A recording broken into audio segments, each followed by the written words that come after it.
하나님 말씀은 시편 34편에서 말씀을 봉독하도록 하겠습니다.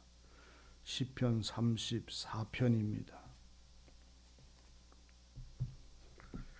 시편 34편은 1절서부터 마지막이 22절까지인데 말씀을 천천히 제가 읽겠습니다. 여러분들도 마음속에 함께 말씀을 함께 읽어주시기를 바라고 이 말씀 안에 위로와 힘을 얻으시기를 바랍니다. 1절서부터 마지막 절까지 천천히 말씀을 읽도록 하겠습니다. 내가 여호와를 항상 송축하며 그를 송축함이 내 입에 계속하리로다. 내 영혼이 여호와로 자랑하리니 곤고한 자가 이를 듣고 기뻐하리로다. 나와 함께 여호와를 광대하시다 하며 함께 그 이름을 높이세. 내가 여호와께 구하매 내게 응답하시고 내 모든 두려움에서 나를 건지셨도다. 저희가 주를 앙망하고 광채를 입었으니 그 얼굴이 영영이 부끄럽지 아니하리로다. 이 곤고한 자가 부르짖음에 여호와께서 들으시고 그 모든 환난에서 구원하셨도다.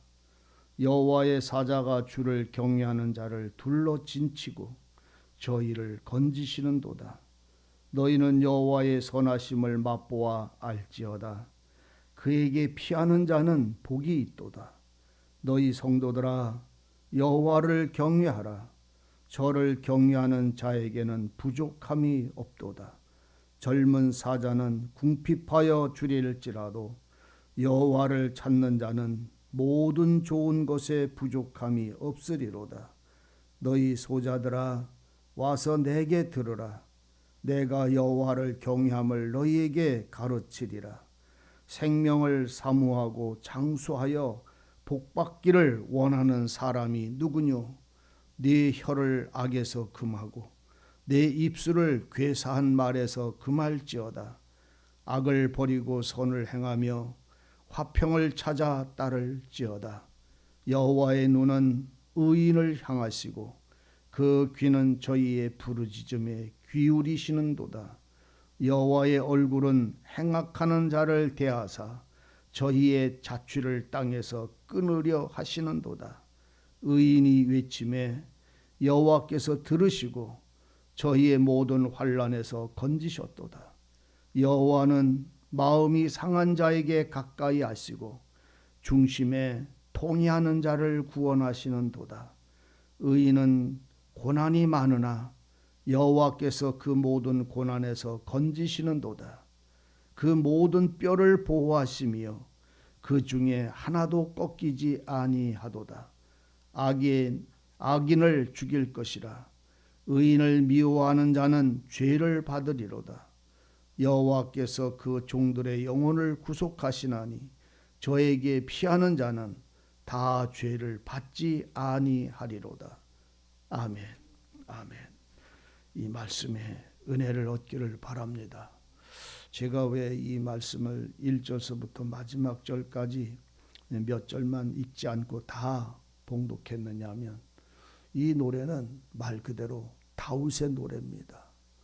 우리는 다윗은 이스라엘의 두 번째 왕이라는 사실을 압니다. 그런데 그가 사울이 첫 번째 왕이었던 사울이 40년 동안 그 왕권을 왕으로서 이스라엘의 왕으로서 살 때에 다윗은 그 앞에서 소년으로 그 앞에 나가서 수금을 치고 다윗을 위해서 충성을 했고 또 다윗을 위해서 노래를 불러서 그 다윗 앞에 장군이 되어서 전쟁에 나가서 싸움을 싸우고 이기고 돌아오는 온전한 충성을 다 바친 사울 앞에서의 장군이었습니다. 그런데 어느 날 다윗이 나가서 1000명이 넘는 대적들을 이기고 돌아올 때에 그 다윗의 성중에 돌아올 때에 그 백성들이 다윗을 종려나무 가지를 들고 나가서 외치기를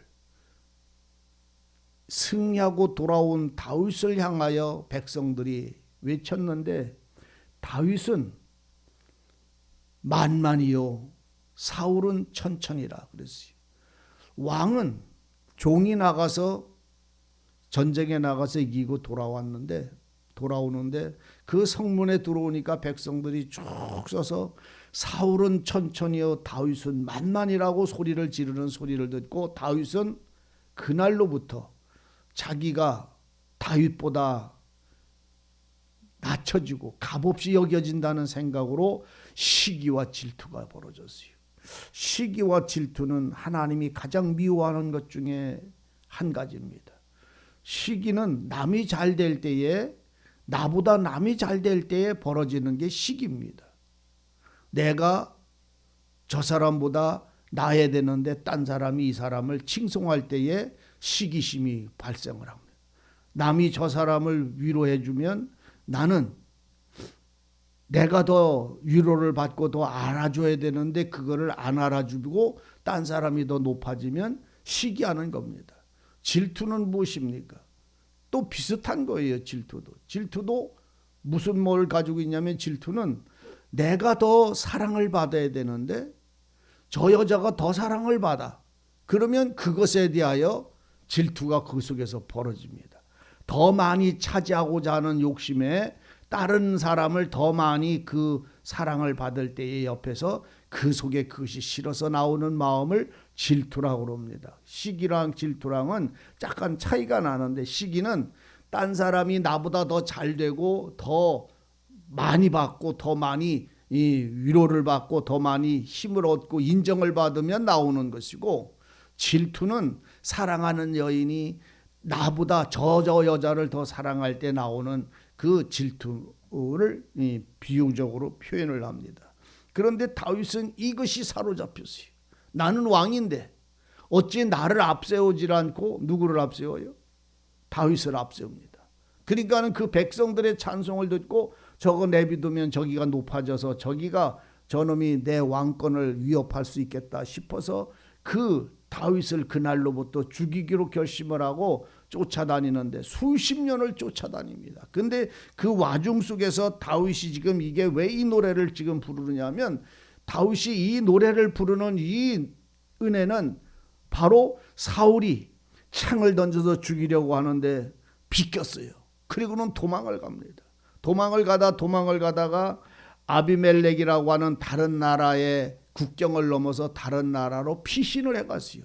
그 피신을 해갔는데 그 왕의 신하 중에 하나가 다윗을 알아보고는 저 다윗은 장군입니다. 사울의 군대장입니다. 저 사람은 사울보다 만만이나 더 많은 사람들이 그 칭송하는 무서운 사람이니 저 사람 잡아 죽이십시오 라고 그 블레셋 아비멜렉이 앞에서 얘기를 하니까 아비멜렉이 다윗을 죽이려고 했어요. 그래서 다윗을 죽이려고 붙잡아오니까 다윗은 말 그대로 그 아비멜렉을 두려워해서 미친 사람처럼 침을 흘리고 수염에 침을 흘리고 머리는 헝클어뜨리고 헤헤거리고 실죽거리면서 미친 사람처럼 흉내를 냈어요. 왜? 멀쩡한 사람이면 죽이거든요. 원수거든요. 이 아비멜렉은 다윗이. 그러니까 이 다윗을 보고 이 아비멜렉이 바라보니까 미쳐 있단 말이죠. 그러니까 그 군사를 보고 장군을 보고 저렇게 미친 사람이 뭘 이제 할 게 있냐. 저거는 쓸모없는 강아지와 같은 사람이니까 저 목숨을 살려줘라 하고 다윗은 그 미친 짓을 함을 통해서 간신히 살아났어요. 그 아비멜렉의 손길에서. 그리고 나서 그 아비멜렉이 앞에서 미친 척을 해서 살아나서 그 왕이 저거 내쫓으라고 쫓겨지고 난 다음에 이 노래를 부르는 거예요. 겨우 목숨을 얻었어요. 미친 짓을 하면서 목숨을 구했어요. 사울에게 쫓겨다니고 다른 왕 앞에 가서는 또 죽을까 봐 미친 짓을 하면서 자기 목숨을 겨우겨우 살아서 그 성에서 그 왕 앞에서 쫓겨난 다음에 그 쫓겨나서 홀로 광야에 나가서 이 노래를 부르는 거예요. 내가 여호와를 송축하다. 그를 송축하면 나는 계속할 것이다. 그러니까는 다윗은 오직 누구만 의리했다는 말입니까? 여호와 하나님만 붙잡았다는. 자기를 죽이려고 하는, 충성을 바쳤던 왕도 자기를 죽이려고 하지. 대적들도 자기를 죽이려고 하지. 그들 손에서 벗어나기 위해서 미친 짓을 하면서도 자기 목숨을 살아난 것을 놓고 원망이나 슬퍼하는 게 아니라, 불평하고 원망하는 게 아니라, 나는 이렇게 슬픔을 당하나, 나는 이렇게 왜 환난을 당하나, 나는 왜 이렇게 억울한 일을 당하나, 나는 이렇게 아픈 일을 당하나, 나는 왜 이렇게 쓸쓸한가 하고 자기에 대한 환경에 대해서 원망이나 불평하는 것이 아니라, 내가 여호와를 항상 송축하며, 이 원수의 손에서 미친 짓을 할 만큼 그 목숨을 구걸하고 나온 그 다윗이, 하나님 어째서 나를 이렇게 슬프고 아프게 이렇게 비참하게 내 인생을 살아가게 합니까? 라고 말하는 게 아니라, 여호와를 송축하라, 여호와를 송축하라, 내 입은 여호와를 송축함을 계속하리로다라고 이 다윗이 말할 때, 이 다윗의 마음은 얼마나 자기가 비참한데 떨어지느냐, 어떤 어려운 환경이 나를 밀리느냐, 누구의 핍박을 받았느냐, 이렇게 살았는데 이런 억울한 일을 당하느냐라고 그것에 대해서 한마디도 그 사람들을 향하여 원망하지 아니하고, 도리어 그 환경에서 나를 건져주시고 지켜주신 여호와를 송축하고 찬송하고 있더라, 이런 말이요. 그래서 그 노래를 쭉 하는 거예요. 내가 여호와를 광대하다, 나와 함께한 여호와를 강대하시다고 나는 높인다. 나는 그 여호와 이름을 찬송하고 송축하며 그 이름을 높인다. 내가 여호와께 구하며 여호와께서 내게 응답하시고 내 모든 두려움에서 나를 건지셨도다. 환난에서 날 건져주셨다는 말이에요. 대적의 손아귀에서 나를 건져주셨다는 말이에요. 우리는 어떻게 살까요? 조금만 어렵고 힘들거나 집안에 어떤 어려움이, 문제가 발생을 하면, 왜 이런가? 내가 뭔 죄를 졌나? 내가 무슨 잘못을 했나? 내가 뭐를 어떻게 살았나? 왜 이렇게 환난을 주시나? 이 원망을 하고 눈물 흘리다가 우리의 기도는 끝나잖아요. 근데 다윗은 그게 아니었어요. 하나님을 원망하고 환경을 불평하는 것이 아니라, 여호와는 나를 붙잡으셨고 여호와의 이름을 높이자 그 하나님은 나를 건지시고 내 기도를 응답하시고 내 모든 두려움에서 나를 건지셨도다. 저희가 주를 앙망하고 그의 광채 빛을 입었으니 그 얼굴은 영광이 부끄럽지 않. 아니, 자기가 지금 살라고 침을 흘리며 미친 짓을 하고 살아나온 사람이, 나는 주를 앙망하고 광채를 입었으니 그 얼굴이 영영이 부끄럽지 아니하다. 우리가 생각하는 노래하고는 완전히 다르잖아요. 우리는 조금만 사람들한테 환난을 받거나 이 어려움을 겪으면 그냥 왜 나를 미워하냐, 나를 왜 욕하냐, 뭘 하냐 하면서 우리는 그 환경을 탓하면서 원망하는데, 다윗은 뭐라고 그래요? 하나님의 광채를 입었으니, 미친 짓을 하는 게 부끄럽군 게 아니라 하나님 앞에 살아있음이 영광이다, 이 말입니다. 내가 곤고할 때 부르짖으면 여호와는 들으시고 그 환난에서 구원하신다. 곤고하면 불평하지 말고, 원망하지 말고, 다투지 말고, 싸우지 말고 하나님께 부르짖으면 그 부르짖음을 들으신 하나님은 지키신다는 말이에요. 여호와의 사자가 주를 경외하는 자, 여호와의 사자가 주를 경외하는 자를 둘러 진치고 저희를 건지셨다. 그러니까 지금 다윗은 미친 짓으로 침을 흘리고 있고, 블레셋 왕은 저거를 죽일까, 아비멜렉은 저 다윗을 죽일까 말까 하는 그 환경에서 이 살아난 다윗은 한 말이, 여호와의 사자는 하나님을 경외하는 자를 둘러 진치고 저를 건지신다는 말이에요. 아니, 미친 짓을 하고 살아났는데 그것이 여호와의 사자가 자기를 지켜서 건져내셨다는 말이에요, 지금. 아이고야, 참말로 이런 믿음과 오직 하나님의 모든 환난까지도 하나님께 감사할 수 있는 이런 신앙이, 이런 모습의 심령이 오늘 우리 속에 조금이라도 채워지기를 원합니다.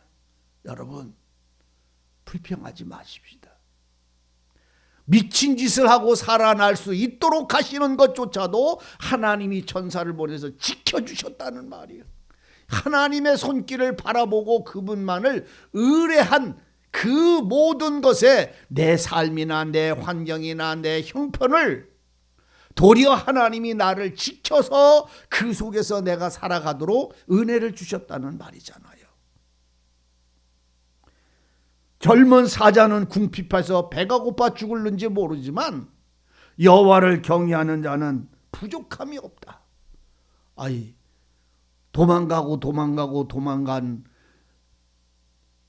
참 형제들이나 친척들이나 민족들이 조금 나를 칭송했다고, 옆에 있는 사람이 나를 좀 칭송했다고, 그게 싫어서 왕이 나를 쳐 죽이려고 쫓아다니며 창을 던지는 그 왕을 피해서 거의 도망다니는 사람이 하는 말이 뭐요? 젊은 사자는 궁핍해서 죽어도 여호와를 경외하는 나는 죽는다, 안 죽는다. 하나님은 나를 지키시고 죽이지 않으신다는 말이에요.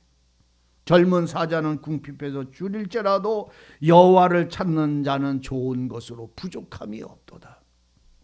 그렇습니다. 우리가 이 세상 것에는요, 아무리 애를 써도 죽는 날까지 쉴 수 없고, 매일 아침에 일어나서 밥하고 설거지하고 일하러 나가고 밥하고 설거지하고 일어나고 싸우고 다투고 지지고 볶고 좋다 나쁘다 별 많은 삶 속에서 우리의 시간은 한순간도 쉬지 못하는 인생이지만, 그 모든 삶이 부족함이 없는 삶을 노래했던 이 다윗의 그 도망자의 그 심령이 이 노래를 부를 때 이 마음은 하나님을 향하여 원망하는 마음이 아니고 부족함이 없다고 지금 누리고 있는 거예요. 참 오늘 우리는요 조그만 어려움이 밀려와도요 견디지를 못해요. 싸움에 칼을 들고 창을 들고 그냥 귀를 잘라내고 옆구리를 찌르고 심장을 찌르고 침을 뱉고 채찍을 쳐댑니다.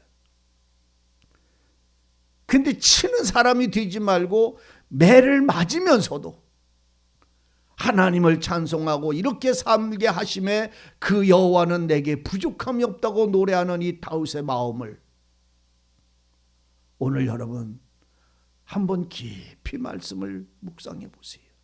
다윗이 도망다니는 도망자잖아요. 지금요. 살기 위해서 도망가다 배가 고파서 어떤 사당에 들어갔는데, 여호와를 섬기는 사당에 들어갔을 때 거기에 먹을 것이 없을 때에 그 선지자가, 그 제사장이 그에게 떡 한 조각이 주면 떡 한 조각이 먹고 살아나고, 그리고는 도망가서 또다시 성에 들어가면 그 도망다니는 데마다 자기의 목숨을 위협하고 굶주리고 헐벗는 이 삶에서 사자는 굶어 죽어도 여호와를 경외하는 자는 부족함이 없다고 말하는 이 다윗은 그 고난이 도리어 하나님이 내게 복을 주시고자 하시는 의인의 길을 걸어가는, 십자가를 지고 가는 하나님의 사람임을 증거하고 있는 거잖아요. 우리 마음을 조금만 넓혀서 여호와를 경외하는 자가, 오늘 주 여호와를 경외하는 너희를 하나님은 가르치시겠다. 내게 와서 들어라. 하나님의 말씀을 들으면 하나님이 우리가 어떻게 살 것인가를 가르쳐 주시리라. 사람들아, 네가 복을 받고 네가 장수하며 하나님의 은혜를 누리기를 정말로 원하면 네 혀에서 악을 금해라. 네 혀에서, 네 입술에서 괴사, 속이는 말, 거짓말, 남을 회방하는 말, 이런 괴사한 말을 금해라. 하나님께 이 복을 받고 은혜를 얻고 또한 생명의 보장을 얻기를 원한다면 내 혀에서 악을 끊어내고, 네가 괴사한 말로 남을 높이기도 하고 낮추기도 하면서 자기 유익을 위해서 이용하는 이런 괴사한 말을 금해라. 악을 버리고 선을 행하며 화평을 찾아라. 화평을. 여러분, 우리가 거짓을 말해서 떡 한 덩어리 얻는 것보다요, 뺨을 맞고요 그 떡을 못 먹는 것이 하나님 앞에 더 아름답다는 사실을 발견하셔야 합니다. 그러므로 우리에게 지금 내게 주어지는 환경이나 어려움이나 슬픈 일들에 얽매이는 자가 되지 마세요. 이것조차도 하나님이 주신 은혜임을, 하나님이 나와 함께 하심의 증거임을 발견하셔야 합니다. 악을 버리고 선을 행하며 화평을 찾아 따라. 화평 할 수만 있으면 여러분 다투거나 시기하지 말고 내가 얼마만큼 손해를 볼지라도 화평을 이루세요. 그러면 그 손해보는 거 하나님이 다 채워주시게 되어 있어요. 채워주시게 되어 있어요. 어느 날 하나님은 내게 다 은혜를 베푸시는 줄 아는 것이, 여호와의 눈은 의인을 향하시고 그 귀는 그 사람이 부르짖는 그 기도에 귀 기울이신다. 악인은 하나님은 땅에서 자취나 행악하는 모든 것을 끊어버리리라. 악인은 하나님이 그 행하는 일이 지금은 불타고 잘 되는 것 같아도 그 행위는 하나님 앞에 기억되지를 못해. 우리가 전도자를 읽다 보면 그런 말입니다.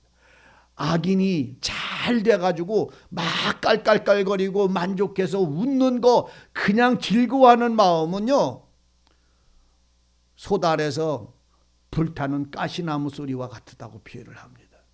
악인의 웃음은 솥아래서 가시나무 불타는 소리와 같다, 이렇게 표현을 합니다. 전도자가.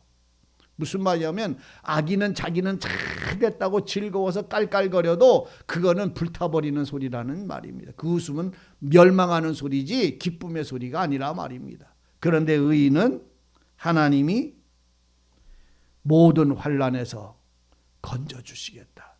그러니까 다윗은 지금 여호와를 의뢰하고 여호와를 찾으며 여호와께 맡기고 살기 때문에 여호와를 경외하는 자를 하나님은 지키신다는 말입니다. 의인은 고난이 많으나 여호와께서 그 모든 고난에서 건지신다. 의의 길을 걸어가려면요, 많은 사람들한테 시기와 질투와 회방과 욕을 먹는 일을 할 수밖에 없어요. 왜? 악인의 길을 같이 따라가지 않으면, 의인의 길은 우리 주님 보세요. 아무리 선을 행하고 그가 주님이 얼마나 많은 의를 행하고 병을 고치며 선한 말씀을 가르쳤는데도 어느 날 그 사람들은 성에 모여서 다 예수는 죽이고 바라바는 살려내자고 외치는 자들이 되잖아요. 의인은 주님이 무슨 잘못을 했어요? 백성들한테 한 가지라도 말 한마디라도. 5천 명을 떡을 먹이는 것부터 시작되어져서 주님이 산 그 삶은 바로 그들의 삶이었고 그들 편이었고 그들을 돕는 자였고 치료하는 자였고 위로하는 자였고 함께하는 주님이셨어요. 그런데 어느 날 주님이 가야바의 법정에 서니까 다 바라바, 자기의 딸과 아들들을 끌어다가 도적질하고 죽인 놈은 살려내라 하고, 예수님은 십자가에 못 박아요 죽여야 되겠다고 소리질러서 누구를 원하느냐 할 때에 바라바를 원한다고 사람들은 소리질렀어요. 의인의 길은요, 아무리 의를 해도 알아주는 사람이 없어요. 그런데 그 일을 알아주시는 자가 있는데 여호와 하나님이세요. 오늘 여러분 주님의 이름과 주님의 말씀을 듣고 경외함으로 주님을 따르십시오. 악인은 그들을 이용해 먹으려고 하지만 하나님은 그들을 지켜주시는 것이고, 악인은 그를 폄훼하고 그들이 행한, 의인들이 행한 것을 자기의 의로 세우려고 그 짓을 말할지라도 하나님은 그 자취를 끊어버리게 될 것입니다. 믿음의 성도의 신앙이 뭔지를 발견하세요. 그래서 다윗이 아비멜렉 앞에서 미친 채 하다가 쫓겨나서 생명을 얻었을 때 이 노래를 외쳤다는 말입니다. 집에 가셔서 또는 여러분들이 말씀에 묵상하는 시간에 가만히 다윗이 겪은 이 상황 속에서 다윗이 어떻게 이런 믿음의 노래를 불렀을까? 나는 내게 어려움을 찾아올 때 누구를 부를까? 나는 내 고난을 당할 때에, 환난을 당할 때, 슬픔을 당할 때, 어려움을 겪을 때 나는 하나님께 부족함이 없다고 감사하다고 찬양할까? 아니면 원망하고 불평하고 있을까? 여호와 하나님이 나의 하나님이시면, 하나님이 나를 돕고 지키시는 거라면 환난도 환난이 아님을 발견하세요. 환난을 통해서 하나님이 나와 함께 하심을 더욱 발견하게 하시는 은혜의 시간이 우리들 생활 속에서 기쁨이 되고 새 힘이 되시기를 원합니다. 기도하시겠습니다.